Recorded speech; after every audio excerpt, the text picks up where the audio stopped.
I am Penelope, author of epic fantasy and paranormal romance, and welcome to my imaginary friends, a look behind the scenes of an author mapping the worlds in my head and making them a reality. Hello friends, today is Sunday, August 9th, 2020, and this is episode 80 of My Imaginary Friends. I'm Leslie. 80! Can you believe it? This episode is sponsored by The Rebellious Rancher by Kate Pierce, the newest book in her Millers of Morgan Valley series. Fans of Jennifer Ryan and Lindsay McKenna will love this romance between a rough-around-the-edges cowboy and a Hollywood starlet. Rancher Ben Miller jumps at the chance to lead a trail ride for one of his favorite actresses, Silver Meadows. Yes, she's pampered and spoiled, but there is a tough interior behind that pretty face. Silver is preparing for a serious dramatic role and trying to free herself from her controlling parents. A romance with a homebody cowboy is the last thing on her mind. If you love horses and nature and survival without a cell phone, or just want to read about those things while a pair of true opposites find love, then check out The Rebellious Rancher by Kate Pierce, wherever books are sold, or go to kensingtonbooks.com to find it. So this week's best thing is that Cry of Metal and Bone is out tomorrow, Tuesday, August 11th. As you listen to this, if you're listening to this on Monday, August 10th. Regardless, it is probably out right now, wherever you are. So check it out. It's the third book in my Earthsinger Chronicles, and it's been a long time coming. I talk about it at length in a lengthy interview with Jeffy Kennedy on the My Imaginary Friends podcast. That is not her podcast. Her podcast is First Cup of Coffee, and I will link to my interview there in the show notes.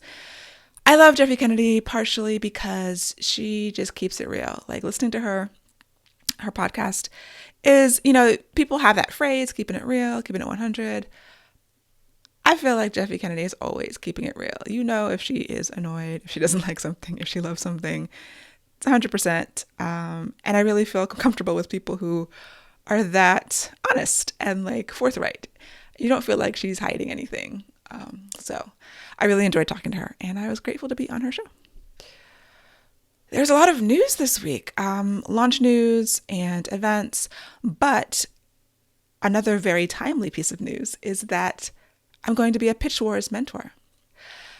Now, full disclosure, I know very little about Pitch Wars. I've heard about it and I see it happening, and I know that it's a big deal for a lot of people, but it has never really been on my radar.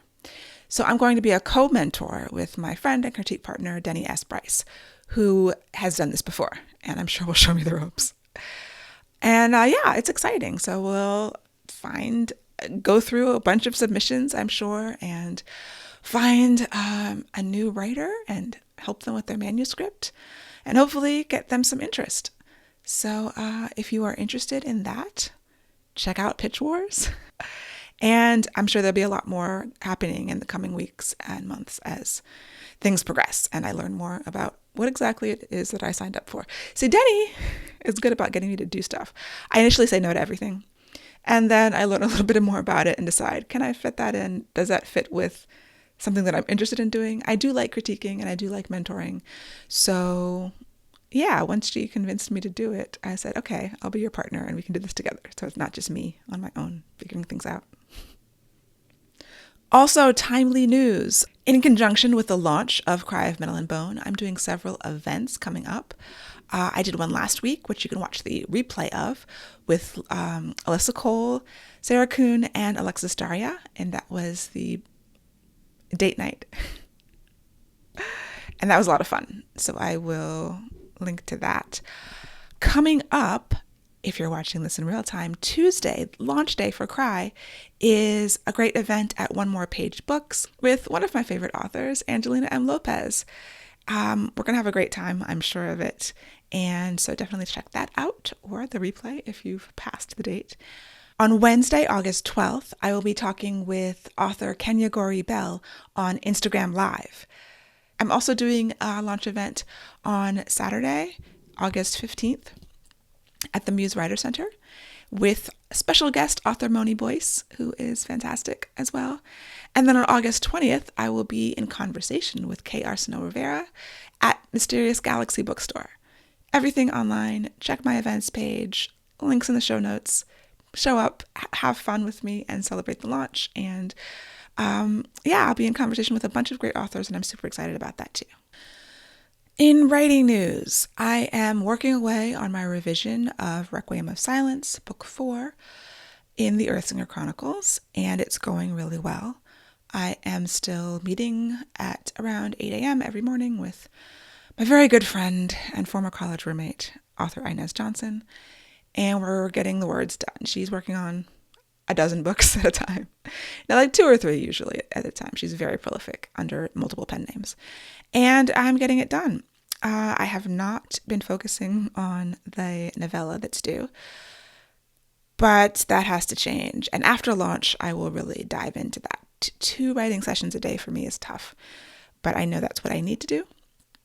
And I need to feel like I'm making forward motion so that I don't get too stressed out about it and about the deadlines. But at least one thing is going really well, and I'm just moving forward. The scheduling is working super well. I've tweaked my project management scheduling system a little bit, and I want to do an entire video, like tutorial type thing, about how I manage my schedule. I use a program called ClickUp. I think I've mentioned it before.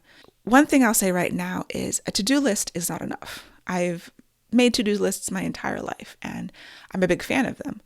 But when you have a lot of deadlines and a lot of time-sensitive things, I've got projects at work that have to be done at a certain time, and obviously the books are due at a certain time. To-do lists are just not enough. You have to figure out when you're going to do it, which is why I like time boxing. So I don't know if you can hear Sherman grunting and groaning. I have been honing and tweaking my system so that I have the to-do list. I have a due date. Due dates are also not enough. The big game changer for me was adding a start date so that I know like this block of time that I'm going to do something. So let's say I have an interview with a blogger, like a text-based interview where they've given me questions and I have to just come up with the answers. And it's due on a Friday. So I'll block off Monday through Friday. One of those days, I'm going to get that done. I have started very recently honing that even further and adding a field in my project management system for the specific day that I'm going to do it. So I've blocked off Monday through Friday. I'm actually going to start it on Tuesday. So that is giving me a way so that I know on Tuesday, these are the things that I'm going to do. Now, since I've blocked off Monday through Friday and I know it's due Friday, I can push it within that window. But honing it down and really targeting, okay, this day I'm doing X, Y, and Z. Z can get pushed. X and Y are actually due on this day. That's really helping me plan everything and getting everything done. So yeah, I want to do like a screencast of that and just show people in case it's helpful to anyone else. Speaking of which, I almost forgot again because I meant to talk about this last week and it totally slipped my mind because I did not write it down. I completed the books publication database. I had mentioned that before.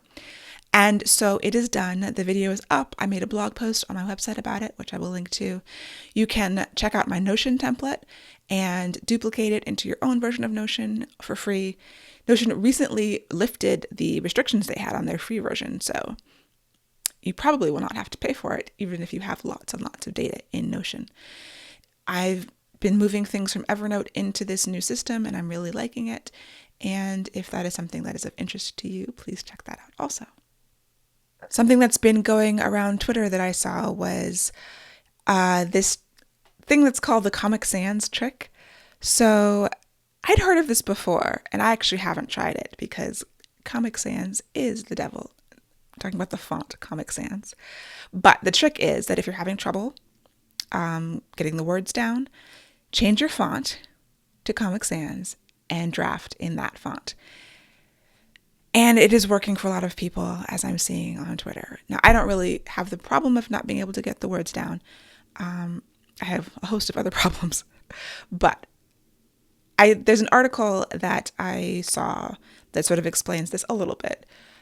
I think it's some kind of psychological thing. Like, I do know changing the font in general can help get you out of a slump. So every once in a while, I will change the default font in Scrivener. I don't write in Times New Roman in general, So when I print it out in Times New Roman, and having a different format with a different font that I'm reading the words in can help you catch things. That I know works for me. But yeah, the idea of writing something in Comic Sans, and it sounds very, very painful because that is a terrible font. Comic Sans and Papyrus. Now, I am admittedly a font nerd. I have very strong ideas about fonts. So, but everybody hates Comic Sans, right? Like, come on. And sorry to you if you don't. If it's your favorite font, I apologize. But yeah, that is something that is like a tweak to your brain, and it can get you flowing and writing the words. People are like, I've written more words in Comic Sans than I've written in years. So if that helps you, please try it and let me know if it does and if that works for you. Another thing I have tried recently in a different vein that has worked is on my website. A couple of months ago, I broke down and I installed a pop-up for the newsletter form. So if you're on the site for more than like 30 seconds, I think it will pop up, and then it shouldn't show the pop-up to you again for 3 months. I can't remember exactly what I set it to, and it just pops up with the offer of the free short story that you get when you sign up for my newsletter. And it has increased newsletter subscribes like exponentially. Like I was like, why? I mean, they were coming in faster, and I was like, what? Why is this happening? Why are so many people signing up for my newsletter? So many more as, compared to before. And then I was like, oh yeah, I put that pop-up on. It really works. I am sort of opposed to them in theory because I hate them, because everyone hates pop-ups. Like everyone hates Comic Sans, but it works.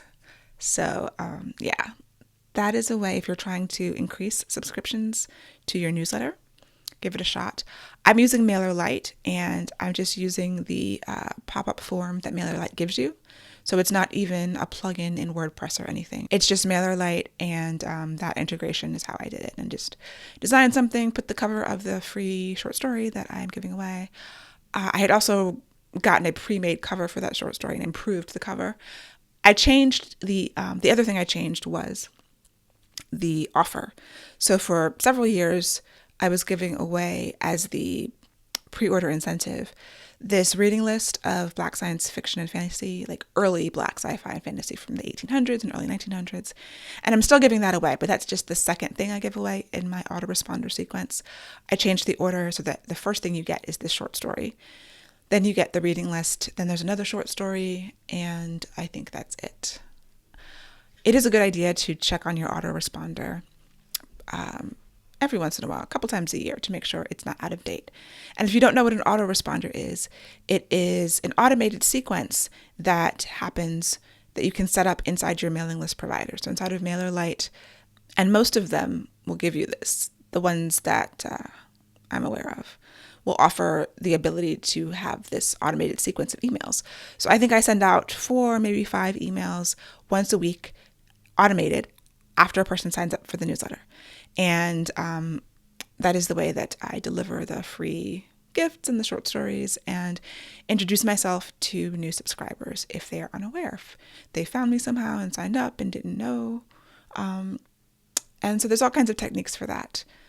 So yeah, that's what the autoresponder is. And I've changed it over the years a couple of times as I have new books, or I'm doing new things, or just want to change it up.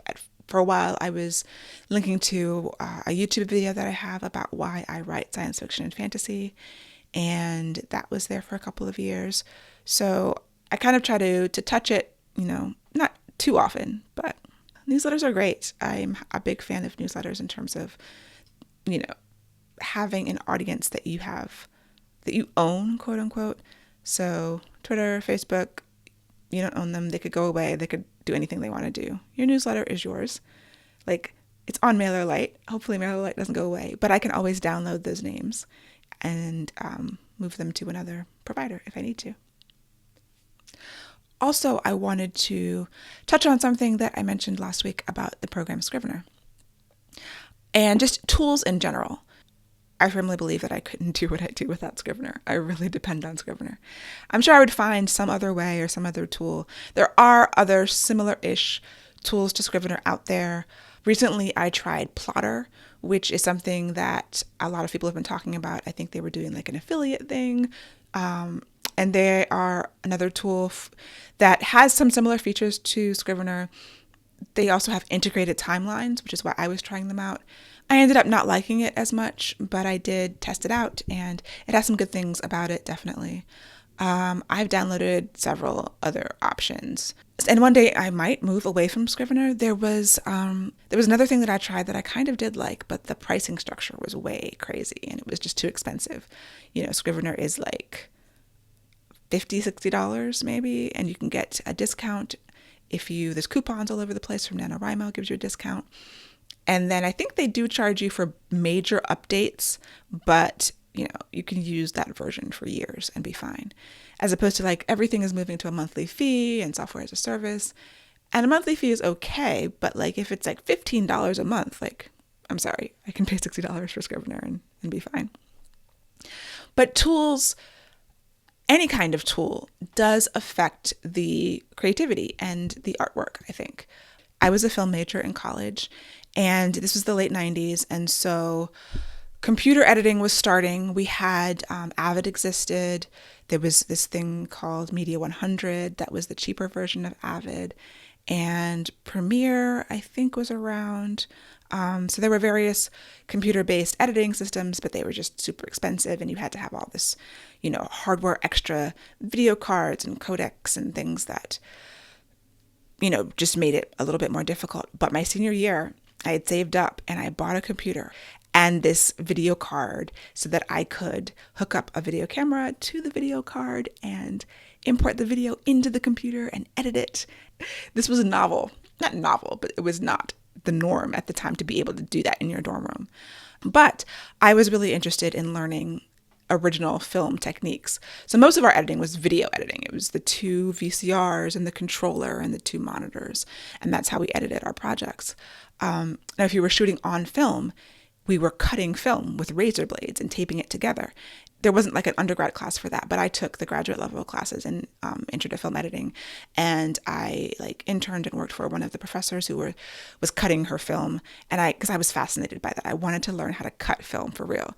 And you're dealing with reels and reels of film, and you hang them up and roll them up and on a Steenbeck. It was great. I had a lot of fun.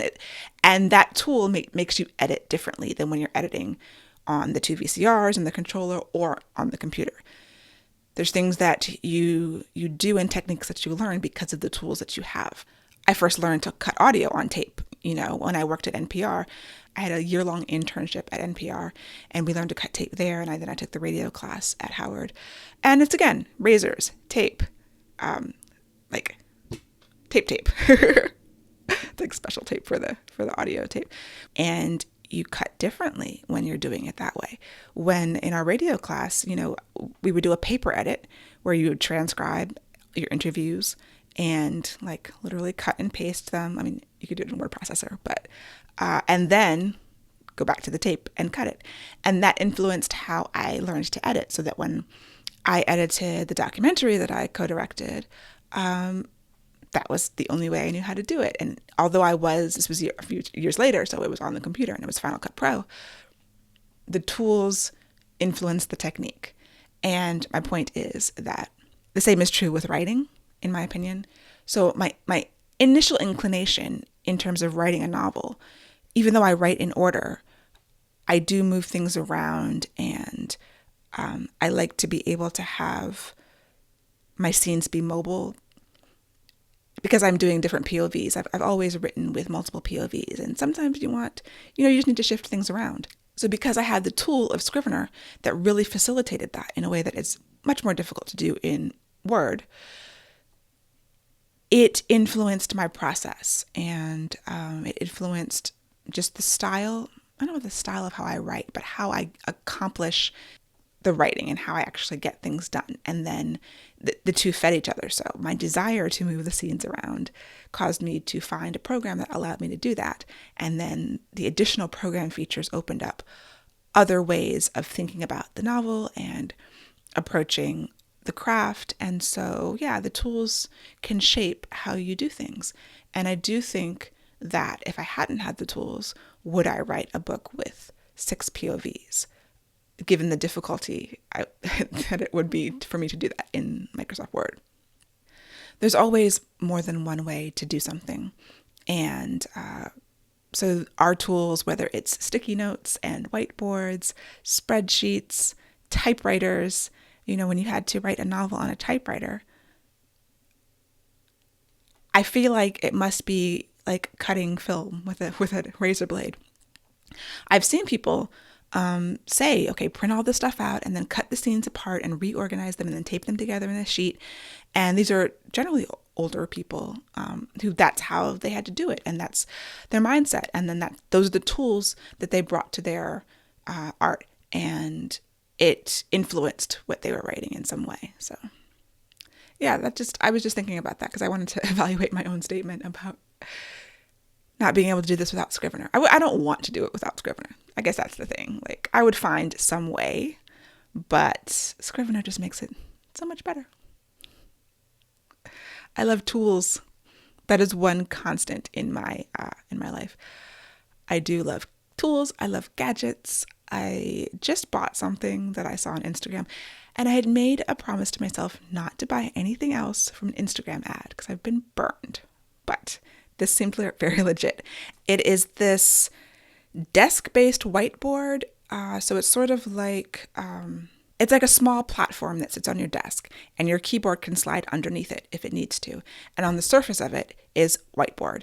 Because the ad was talking about how sticky notes like waste trees. And I'm like, oh, sticky notes do waste trees. So you could have your own whiteboard on your desk to make notes on. And as I'm sitting here on my desk that is full of stuff and sticky notes, I was like, that might be nice.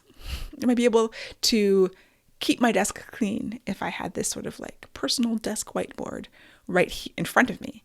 And then I can slide my keyboard under it. It has a little slot. You can stick your phone in it and pens in it. And so when it comes, we'll see if it works. And it's just a thing. I like things. I like gadgets. It's not really a gadget because it's not electronic, but I am looking forward to it coming. And saving some trees. So that is it for me for this week. I have a busy week of launch week stuff. I'm trying to keep my energy levels high. I'm still doing the no wheat, sugar, and dairy, which is still working fine. It's a lot easier than I thought it would be. It's like when you're in it, it's a lot easier than it is when you think about it beforehand. So that's been good. Stress levels are rising because of just events pulling energy from me, knowing that I really need to stay on schedule with this book. So I'm going to try morning yoga and bedtime yoga and see if that just helps me keep breathing at the very least, like focus on my breath. I'm going to try to add, meditation in also because that does help me. And yeah, that is my plan. The goals for the week are to stay on schedule, get through all the launch stuff, and sleep. I also know that sleep is going to be very important, so try to get to bed at a reasonable hour and get at least 7 good hours of sleep, 8 if I can, and make this happen. So I hope that you have a wonderful week and happy reading. For episode show notes and to sign up for the Footnotes newsletter, go to myimaginaryfriendsshow.com. Subscribe wherever you get your podcasts and watch the video episodes on YouTube. I would love and appreciate a rating or review to help support the show. And My Imaginary Friends is part of the Frolic Podcast Network. For more fantastic podcasts, go to frolic.media/podcasts.